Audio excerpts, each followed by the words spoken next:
కొన్ని వచనాలు ధ్యానించిన తర్వాత మనం దేవుణ్ణి ఆరాధిద్దాం. కీర్తనలు 147, కీర్తనలు 147 ఒకటి నుండి చివరి వరకు మనం ఒక్కొక్క వచనాన్ని చదువుకుందాం. 147వ అధ్యాయం కీర్తనలు.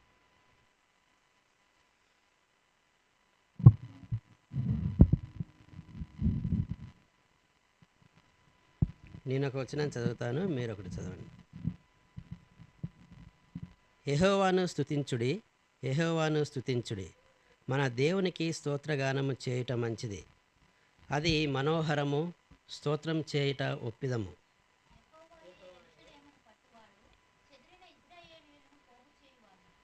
గుండె చెదిరిన వారిని ఆయన బాగు చేయువాడు, వారి గాయములు కట్టువాడు.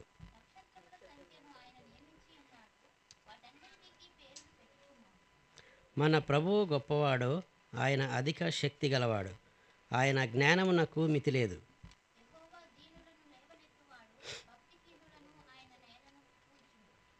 కృతజ్ఞతాస్తుతులతో యెహోవాను కీర్తించుడి, సితారాతో మన దేవుని కీర్తించుడి.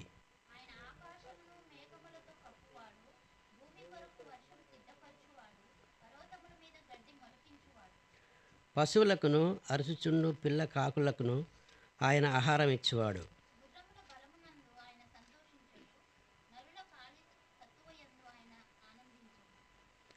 తన యందు భయభక్తులు గలవారి యందు, తన కృప కొరకు కనిపెట్టువారి యందు యెహోవా ఆనందించువాడై ఉన్నాడు.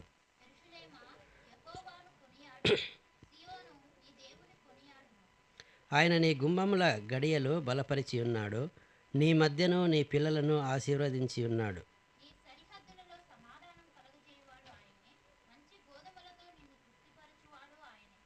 భూమికి ఆజ్ఞ ఇచ్చువాడు ఆయనే, ఆయన వాక్యము బహు వేగముగా పరిగెత్తును.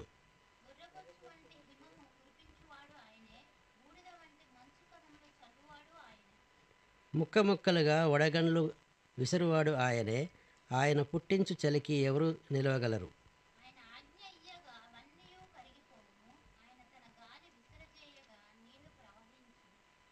ఆయన తన వాక్యము యాకోబునకు తెలియజేసెను, తన కట్టడలను తన న్యాయ విధులను ఇజ్రాయేలుకు తెలియచేసెను.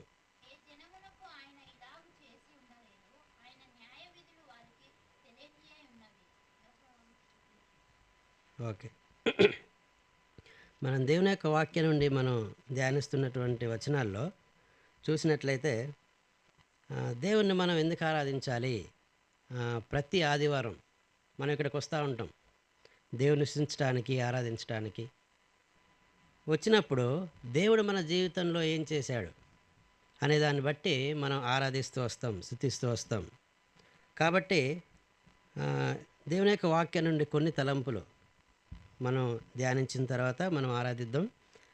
ఈ 147వ కీర్తనలో మనం చూసినట్లయితే మొదటి వచనంలోనే ఉంది, యెహోవాను స్తుతించుడి, యెహోవాను స్తుతించుడి, మన దేవునికి స్తోత్రగానము చేయుట మంచిది, అది మనోహరము, స్తోత్రం చేయుట ఒప్పిదము అని చెప్తున్నాడు. దేవుని స్తుతించడం అనేది చాలా మంచి విషయం, మనోహరము అని చెప్తున్నాడు. ఎందుకు స్తుతించాలి అంటే, ఈ ప్రపంచంలో ఉన్నటువంటిది ప్రతిదీ ఆయన చేయడం వల్లనే వచ్చింది. మనని ఆయన సృష్టించాడు, మనకు కావలసినటువంటిది ప్రతి ఒక్కటి ఆయనే ప్రొవైడ్ చేస్తూ వస్తున్నాడు. మనకి ఏదైతే అవసరమో అది ముందుగానే ఎరిగినటువంటి దేవుడు. కాబట్టి ఆయన్ని మనం స్తుతించాలి. ఇక్కడ మనం చూసినట్లయితే, యెహోవాయే యెరూషలేమును కట్టువాడు, చెదిరిన ఇజ్రాయేలును పోగు చేయువాడు అని ఉంది. అంటే మన జీవితాలను కట్టేటటువంటి దేవుడు ఆయనే, మన ఇల్లు కట్టేవాడు అతనే. మన ఇల్లు దేవుడు కట్టకపోతే అది నిలవదు, అట్లానే మన కుటుంబాలు ఆయన కట్టకపోతే నిలవవు. మనం ఈ లోకంలో చూస్తూ ఉంటాం, చాలా కుటుంబాలు పెళ్లి చేసుకున్నాక విడిపోతూ ఉంటారు, డైవర్స్ తీసుకుంటూ ఉంటారు. అంటే ఇట్లాంటి స్థితి వస్తుందంటే దేవుడు కట్టాలి ఆ కుటుంబాన్ని. మనం చాలా విషయాలలో మనం చూస్తూ ఉంటాం, మ్యారేజ్ అయిన తర్వాత ఏం చేస్తారంటే భార్య ఒక దగ్గర, భర్త ఒక దగ్గర వెళ్ళిపోతూ ఉంటారు. అంటే ఎక్కడికి? డబ్బుల కోసమని ఫారెన్ వెళ్తూ ఉంటారు. భర్త వెళ్ళిపోతూ ఉంటాడు, భార్య ఇక్కడే ఉంటుంది. అది దేవుని చిత్తమా అని మనం ఆలోచించినట్లయితే అది దేవుని చిత్తం కాదు. దేవుని వాక్యమే చెప్తుంది. ఇల్లు కట్టువాడు ఆయనే, కుటుంబాన్ని కట్టేటటువంటి ఆయనే. అట్లాంటి అతను విడిపోయి ఉండమని చెప్పడు కదా. కాబట్టి ఇల్లు కట్టేటటువంటి దేవుడు అలాంటి స్థితిలో ఉన్నప్పుడు మనం ఆ కుటుంబాలు కట్టేవారిగా, దేవుని యొక్క ఆజ్ఞను పాటించేవారిగా మనం ఉండాలి. కాబట్టి మన ఇంటిని కట్టేటటువంటి దేవుడు, ఆయన్ని పూజించాలి, మనం ఆయన కీర్తించాలి. అట్లాగనే గుండె చెదిరిన వారిని ఆయన బాగు చేయవాడు, వారి గాయములు కట్టువాడు అని ఉంది. అంటే మన పరిస్థితులు మనం కొన్ని చూసినట్లయితే చాలామంది డిప్రెషన్కి వెళ్తూ ఉంటారు చిన్న చిన్న విషయాలకి. ఏమైనా కష్టం రాగానే దాన్ని ఎట్లా మనం సాధించాలి అనేటటువంటి ఆలోచన చేయకుండా వారి యొక్క ప్రాణాలని అంతం చేసుకుంటున్నారు, ఆత్మహత్యలు చేసుకుంటారు. దేవుణ్ణి కరెక్ట్గా ఎరిగిన వాళ్ళు ఆత్మహత్య ఆలోచన చేయరు. ఎవరైతే దేవుణ్ణి ఎరిగారో, రక్షణ పొందారో అట్లాంటి వారు అట్లాంటి ఆలోచనకి వెళ్ళరు. కానీ మనం బయట చూస్తున్నాం, ప్రతిరోజు పేపర్లో చూసినట్లయితే చాలామంది తనను తాను చంపుకుంటున్నారు. అంటే వాళ్ళకి దేవుడు లేడు కాబట్టి. దేవుడు మన జీవితాన్ని కట్టినప్పుడు ఆయన అన్నీ మనకు ప్రొవైడ్ చేసేవాడు ఉంటాడు. మనం అలాంటి స్థితికి వెళ్ళలేనటువంటి స్థితిలో మనం ఉన్నామంటే దేవుడు మనల్ని కాపాడాడు, మనల్ని రక్షించాడు. కాబట్టి ఎలాంటి పరిస్థితులు వచ్చినప్పటికీ దేవుణ్ణి మనం ముందు పెట్టాలి. ప్రభువా నాకు హెల్ప్ చేయి అనేటటువంటిది. కాబట్టి ప్రొవైడర్గా మనకున్నాడు ఆయన. మన ఇంటిని కడతాడు, మన జీవితాన్ని కడతాడు. చాలామంది స్టూడెంట్స్ లైఫ్లో ఉన్నప్పుడు వాళ్ళు ఎటెళ్లాలో తెలియదు, ఏం ఆలోచిస్తున్నారో తెలియదు. కానీ దేవునితో మనం ఉన్నప్పుడు మన జీవితానికి ఒక చక్కని మార్గాన్ని వేస్తాడు ఆయన. మనం ఎటెళ్ళాలి, మనం ఏం చేయాలి అనేటటువంటిది ఆయన మనకి దారి చూపించేవాడిగా ఉంటాడు. కాబట్టి దాన్ని బట్టి మనం స్తుతించాలి. ప్రభువా నా జీవితంలో నేనేం చేయాలి అనేటటువంటిది మనం దేవుణ్ణి అడగాలి. మన ప్రభువు గొప్పవాడు, ఆయన అధిక శక్తి గలవాడు, ఆయన జ్ఞానమునకు మితి లేదు అన్నాడు. ఈ ప్రపంచంలో ఉన్నటువంటి ప్రతి జ్ఞానం ఆయన ఇచ్చిందే. మనం రకరకాల స్టడీ చేస్తూ ఉంటాం. మన విద్యాలయాలకు వెళ్ళినప్పుడు ఏంటి హిస్టరీ అని, బయాలజీ అని, జువాలజీ అని, సాంఘిక శాస్త్రం, ఇట్లా అన్నీ చదువుతూ ఉంటాం. సైన్స్ అంతా ఇవన్నీ ఆయన ప్రొవైడ్ చేసిన దాంట్లో ఉండే మనం వాటిని బయటికి తీసుకొస్తున్నాం. దేవుడు అవి అక్కడ ఉంచకపోతే మనకి సైన్స్ లేదు. జంతువులు లేకపోతే మనం వాటి మీద అధ్యయనం చేయలేం. అట్లానే కెమిస్ట్రీ చూసినట్టయితే ఆ కెమికల్స్ లేకపోతే మనం చేయలేము ఆ యొక్క అధ్యాయాన్ని. అట్లానే భూమిలో ఉన్నటువంటి ప్రతి మెటల్ అవి మనం వాటిని ఇప్పుడు చూస్తున్నామంటే అవి ఆయన పెట్టాడు కాబట్టి మనం వాటి గురించి చదువుకుంటున్నాం. అంటే ప్రతి జ్ఞానం అనేది ఆయన దగ్గర నుండే రావాలి. ఓమ్ని సైన్స్ అంటారు, అంటే సర్వజ్ఞాని అని చెప్తారనమాట. అంటే దేవుడు అట్లాంటి వాడు. అందుకే ఆయన జ్ఞానమునకు మితి లేదు అని చెప్పాడు. కాబట్టి ప్రభువా నీవంతా గొప్పవాడివై ఉండి నాకు దొరికావని మనం ప్రార్థించాలి, మనం స్తుతించాలి.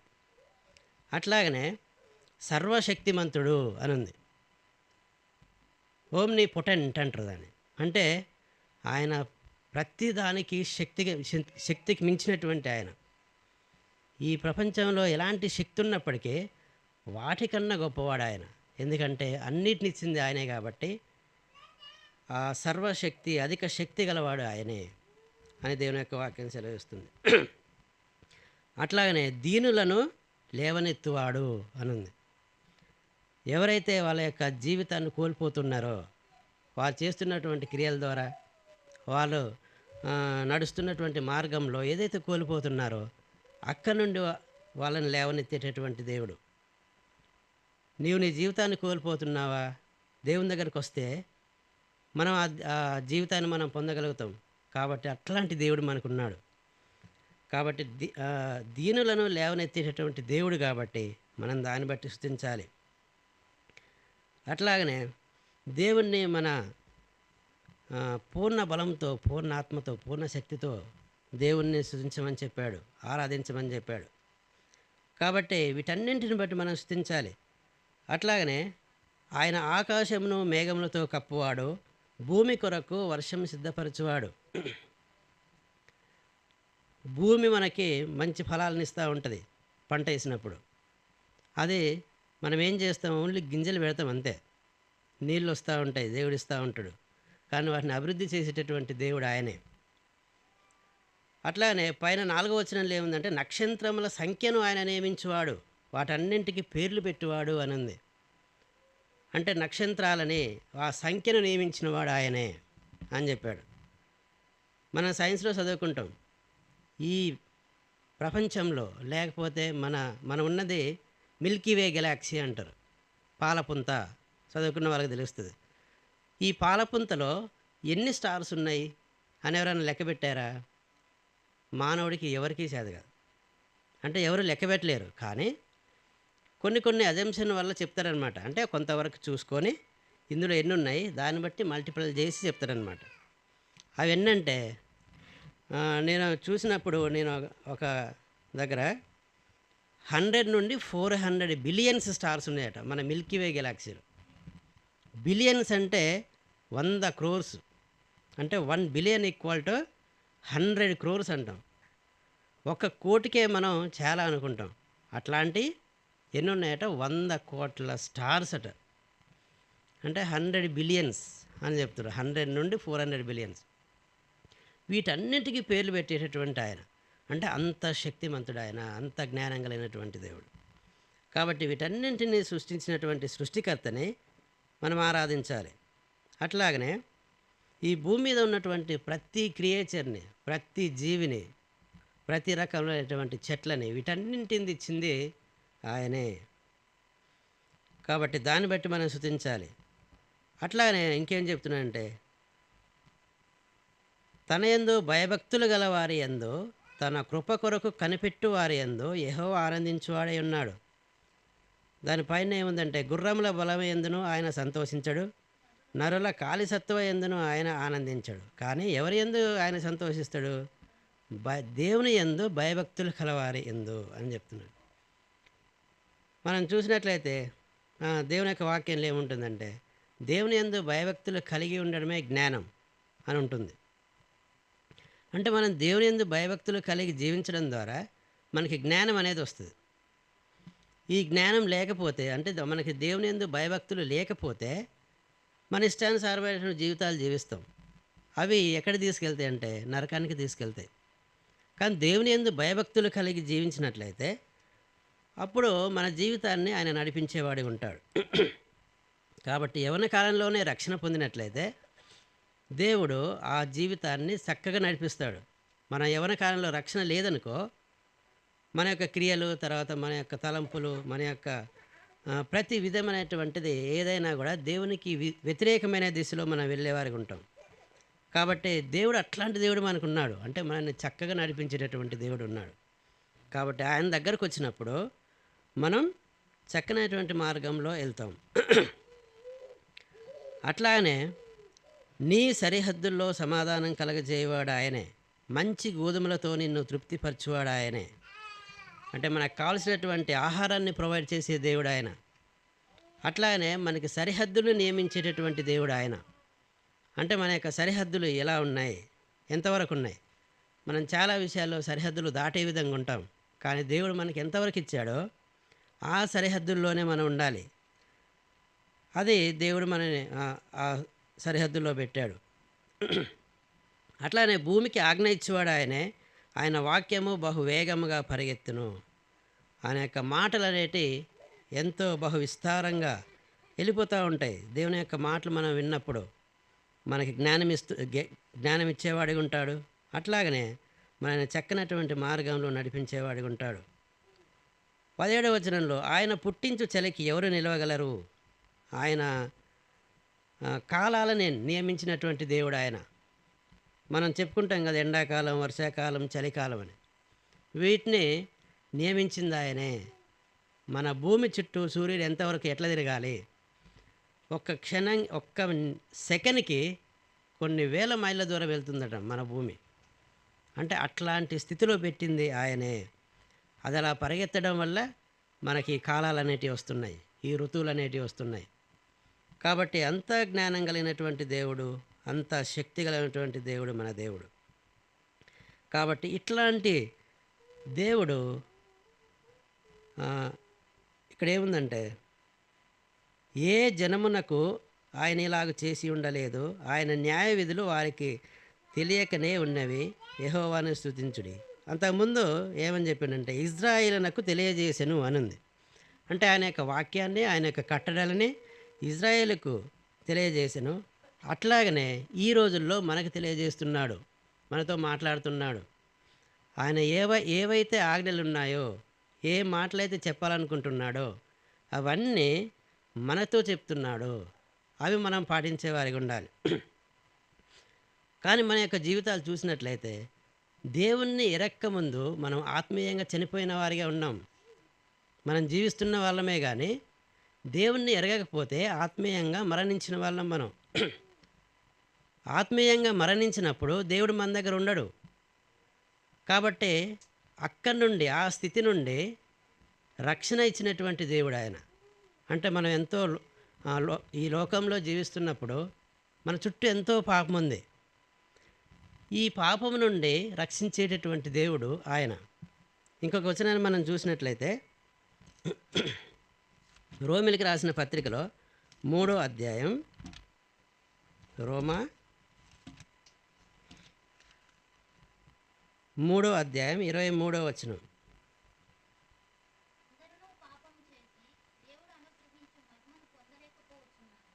24.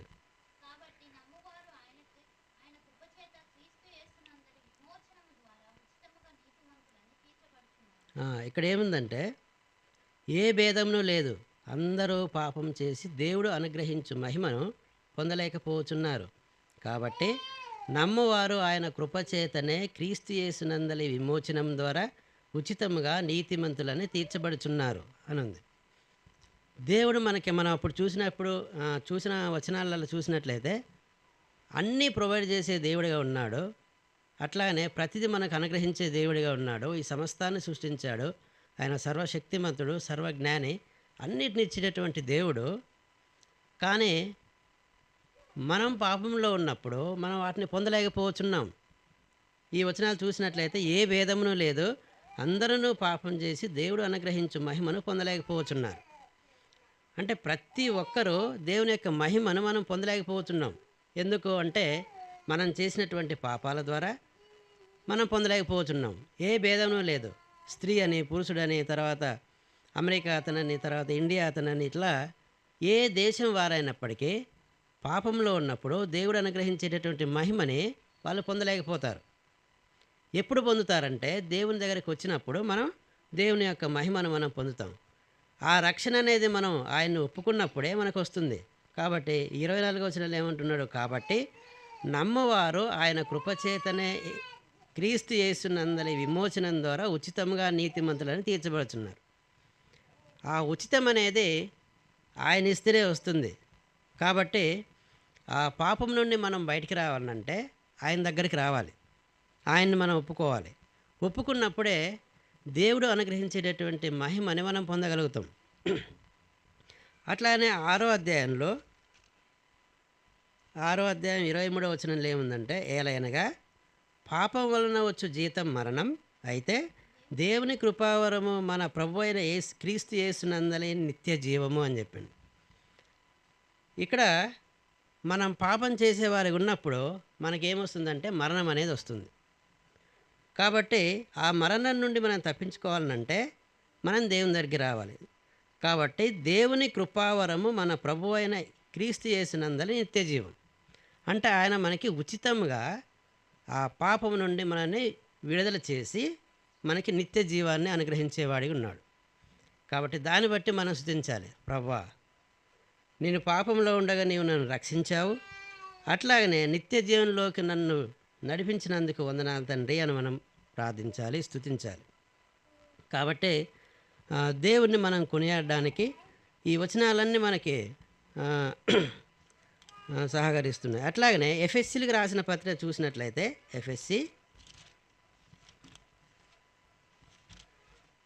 ఎఫ్ఎస్సీలకు రాసిన పత్రికలో 2వ అధ్యాయం 8, 9.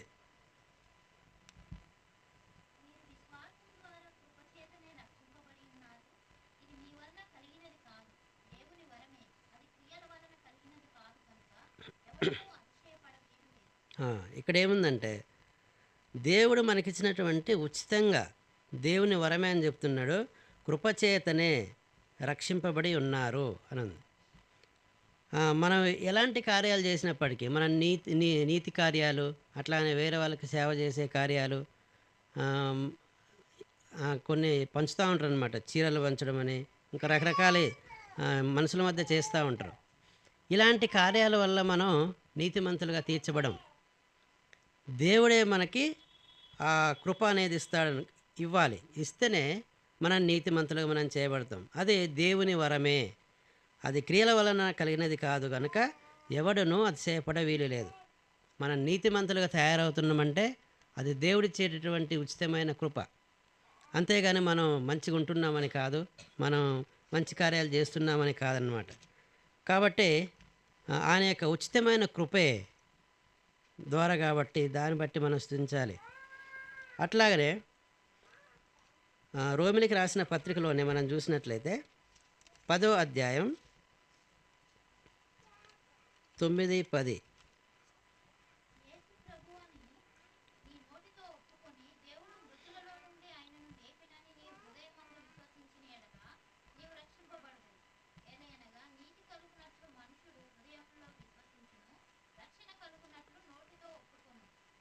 ఓకే. సో ఎవరైతే యేసు ప్రభు అని నీ నోటితో ఒప్పుకొని దేవుడు మృతుల్లో నుండి ఆయనను లేపెనని నీ హృదయమందు విశ్వసించిన ఎడల నీవు రక్షింపబడదువు అని ఉంది. కాబట్టి ఎవరైతే ఇలాంటి నిశ్చయత కలిగి ఉంటారో వాళ్ళు రక్షణ పొందుతారు. అట్లానే దేవుడిచ్చేటటువంటి ఆ మహిమని పొందగలుగుతారు. అట్లానే ఆయన ఇచ్చేటటువంటి ఆ నూతన జీవితంలో, నిత్య జీవితంలోకి అడుగుపెట్టి దాంట్లో తన జీవితాన్ని సక్రమంగా చేసుకోగలుగుతారు. కాబట్టి మన జీవితంలో అట్లాంటి రోజు అనేది ఉండాలి. దాన్ని బట్టి మనం స్తుతించాలి దేవుణ్ణి. ప్రభువా, నాకు రక్షణ అనుగ్రహించినందుకు స్తోత్రాలు ప్రభువా అని. కాబట్టి మనం దేవుని యొక్క సన్నిధిలోకి వచ్చినప్పుడు ప్రతిదీ మనం గుర్తించుకోవాలి. కాబట్టి అట్లాగనే దేవుడు మన కొరకు ఈ భూలోకానికి వచ్చి తన జీవితాన్ని అర్పించాడు. మనం పొందాల్సినటువంటి ఆ శిక్షలో దేవుడు మన కొరకు ఎంతో చేశాడు, తన ప్రాణాన్ని అర్పించాడు. కొంతమంది క్వశ్చన్ వేస్తూ ఉంటారు, దేవుడు నా కోసం ఏం చేశాడు, ఆయన మన కొరకు ఏం చేశాడు అని అడుగుతుంటూ ఉంటారు. అడిగినప్పుడు ఆయన తన ప్రాణాన్ని అర్పించాడు అంటే ఆయనకున్నటువంటి సమస్తాన్ని అనుగ్రహించాడు. కాబట్టి దాన్ని బట్టి మనం స్తుతించాలి.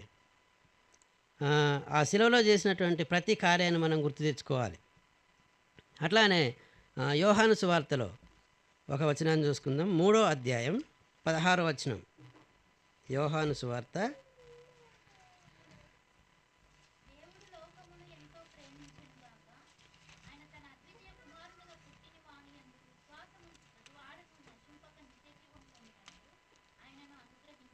3.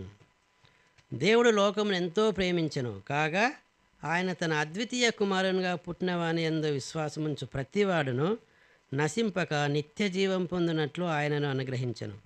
యేసుక్రీస్తు ఈ భూలోకానికి వచ్చినటువంటి సందర్భం అదే. ఎందుకు వచ్చాడు అంటే ఈ భూలోకంలో ఉన్నటువంటి ప్రతి ఒక్కరిని రక్షించడానికని వచ్చాడు. నువ్వు ఎట్లాంటి పాపి అయినా కూడా నేను రక్షిస్తాడు. కానీ నీవు ఆయన దగ్గరకు వచ్చినప్పుడు నీ జీవితాన్ని మార్చుకోవాలి. కాబట్టి అందుకోసం అంటే ప్రతి వాడును నశింపక నిత్య జీవం పొందినట్లు ఆయనను అనుగ్రహించెను అనంది. కాబట్టి యేసుక్రీస్తు ఈ భూలోకానికి వచ్చింది నిన్ను నన్ను రక్షించడానికే. నీవెంతో పాపంలో ఉన్నావు, నీ జీవితం ద్వారా ఇతరులకు నష్టం కలిగించేవాడిగా ఉన్నావు. తర్వాత నీ యొక్క ఫ్యామిలీలో అంటే మీ మమ్మీ డాడీలని